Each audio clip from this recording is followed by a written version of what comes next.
All right, so welcome to the live new coach training, Social Media 101. So this is like the, this is like the big topic. Everyone wants to know how to use social media to build our business. And so this is just, it's a 101, so it's not going to be, we're not going to get too in depth. There's some really good best practices, whether you're using Facebook, Instagram, or whatever. Most of us tend to use Facebook heavily, although many of us use Instagram as well. So this will go for any of those platforms. So this is going to be some real basic best practices for you as you're getting started as a new coach. The first one is, I want to see your profile as a very flattering, your best flattering photo of you, of your face, in the light, smiling. Often, if we're moms, we like to put our kids in there, or if we're, dog moms, we want to put our pet in there. This is your storefront, okay? And people want to know who you are. You are now a brand. That's what essentially you're doing with social media, is you're starting to build a brand. It's really important for me to help my coaches on this team understand that we have a wonderful product in Beachbody. These are life-changing products, and you came into this business likely because you are just, it changed your life somehow. They're amazing products, but I don't want to be a Beachbody rep. I don't want to be, that's not what I want to classify myself as. I am the brand. You are the brand, and that's what you're starting to develop. And the most successful coaches are doing that. They're not leading with, oh, look at these great products I have. They're like, look at how I can help you with these great products. So I want to see your face. That's first one. Ideally, you're going to have a public profile. Now, a lot of us say private because, maybe it's our children, maybe you just don't want to be annoyed by, obnoxious people. So this is, you can choose, it's up to you, but if your profile is not public, you're going to tap out your warm market really quickly. It's going to be hard for you to grow a network when people can't find you. So, there are ways, if you want to keep certain posts private, you can. How do you do that? I can't train you now, but it's super simple to choose each individual post if there's something that you don't want to share publicly. So you want to be open for business. You can't be private with the doors shut. This goes for your Instagram profile too. Consistency. Consistency is everything.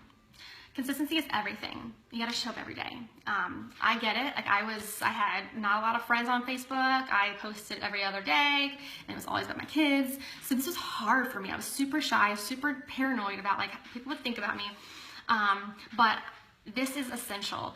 Being consistent. People need to know that you're going to be there, especially in a few months, because fitness is personal, and if people are watching you, they want to just know that you're going to be around when they're ready for them. So this is a habit you're creating. If you don't hardly ever post, it might just start with once a day, and you're building up to twice a day. Ideally, we're getting on there 3 times a day.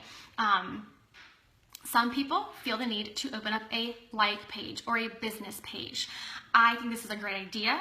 I did it myself. However, and I want to caution you against using that primarily, because the way that Facebook works is they're not going to give it eyeballs. They're going to give more eyeballs for your profile page unless you're paying money. They know that you're a business, they know that you're trying to earn money, so they are going to make it so that even if you have 1,000 likes on that page, a very small percentage of the people see that, as opposed to if you had that same 1,000 on your profile, more people see it. Facebook, that's what they're doing. They want you to pay for ads. So you really want to take time to build that network, build that community, build that credibility before you're really counting on that as a way to reach people. But it's important to start doing that to build a page. Next best practice. Don't splatter Beachbody all over your page. Avoid using any kind of stock photos. Sometimes it's really, we've used especially the 21 Day Fix because of its brand awareness. People might do that, but ideally you are using images of you, of personal, original things. Do not just post sales. Don't post your link to your page, to your website. None of that. we lead with integrity. We don't, we're not trying to we're not trying to be salesy. We're not trying to be pushy. We want to attract people who are, ready for what we have to offer. We want to shove it in their face. Another thing that I encourage my coaches to do and to avoid, and this might seem bizarre to you, I don't put it as my, I wouldn't put it as my, in my bio as my job, especially as a new coach.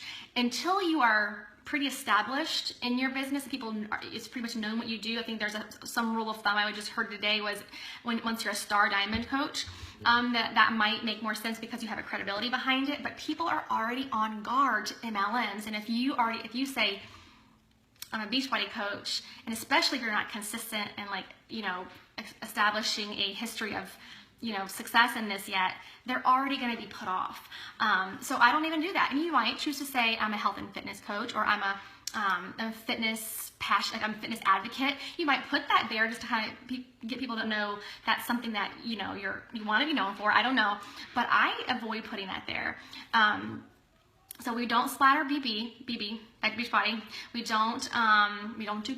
I prefer not to do cold messaging to people. We are building relationships, and Katie's going to talk more about that, how we use social media to build relationships.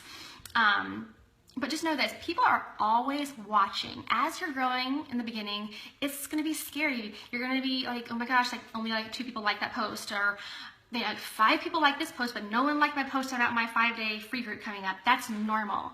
People are watching. People just want to, and even still, my posts where I'm inviting people to join something, they get crickets. But my post about something stupid gets that's just the way it is. People are watching when you think they aren't.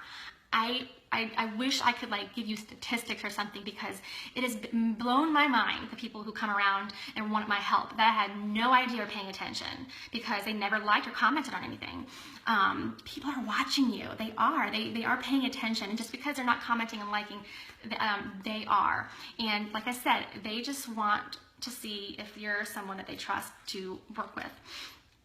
I also encourage you to perhaps consider a secondary platform. If Facebook is your jam, once you kind of get it figured out, consider a second one. But if you're getting started, just stick with learning one thing.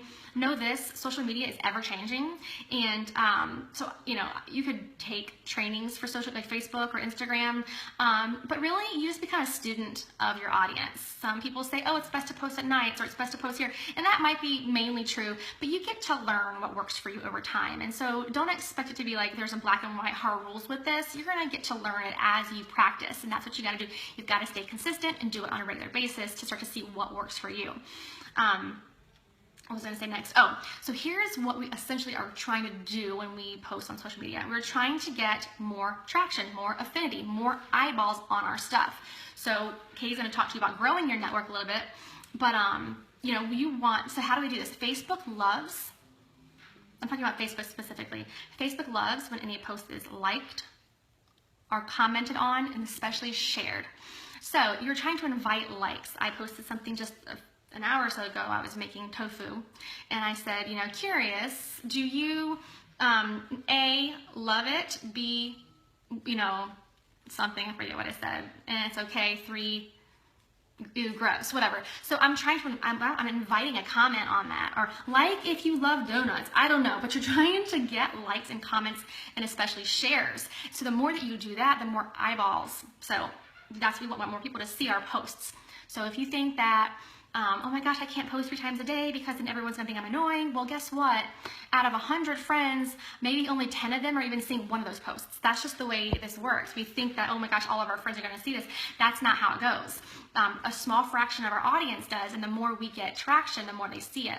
Another way to start to, I kind of like to cheat Facebook by going to friends pages that I haven't chatted with in a long time and becoming relevant again. So there are certain people, you see the same people in your feed all the time. You're like, oh my gosh, I see, why do I always see this person and never this person? It's because for some reason, Facebook thinks you're relevant. Maybe she's liked something you've done. I don't know. So I try to become relevant in people that I'm not really engaged with anymore. And that starts to get my network seeing more of my stuff. So you can start manipulating this now as you're learning to get more of your stuff seen. I'm gonna make I need to get off and hand it over here to Katie in a second, but a couple of things I wanted to mention to you there are scheduling tools. Oh, I'm gonna shoot. I forgot something. I'm gonna share my new coach planner back in that last feed. So if I'm gonna let you know that now. Check the comment section of the first video, and I'm going to put my new coach planner. It's a workbook you can print out and plans out your first month of coaching. It's 30 days to take you through your first month, kind of guided. It's awesome. So what I wanted to mention was scheduling tools. There are third-party tools that allow you to schedule your posts. I hear this a lot. How do you post all the time? I have to work. Aren't you always on Facebook? Oh my gosh. I schedule everything on my personal page, not everything. I schedule all my challenge group stuff. I post in my challenge group. I schedule a ton of stuff, especially my groups. So if you're nervous about that because of your lifestyle, there are ways to schedule your social media. It's amazing. It's a lifesaver. It's a business saver. There's Buffer.com if anybody wants to share the ones they know. Postcron, Hootsuite. I use personally PostMyParty.com. There are many options that allow you to schedule your social media. If you're not doing it, do it. It'll save your sanity. And then lastly, I'm going to leave you with a few of my favorite apps to use for social media, and I would love for any of you who are on that are experienced in the social media game to share your favorite apps to use, because that's always a good question I get. So please feel free to comment below what you use and love. WordSwag is an app I love. Rhonna Designs, RHONNA. PicPlay Post is great for collages. PICPLAYPOST. I use iMovie to edit movies together. I use Magisto. This is a favorite for videos. Magisto. And if you guys, I'm sure there are many others that people love, but those are the primary ones that I use. So those help to make your images engaging. They make it more, they have fun filters, or you can write words on things. I encourage you to use original images rather than just stock motivational quotes. It's much better to have that quote on a original image, and so those apps are really helpful to do that, and they also help you to make your graphics to promote your groups and promote anything that you want to promote. Okay, so I'm going to sign off, and I'm going to let Katie take it from here with inviting. Thanks.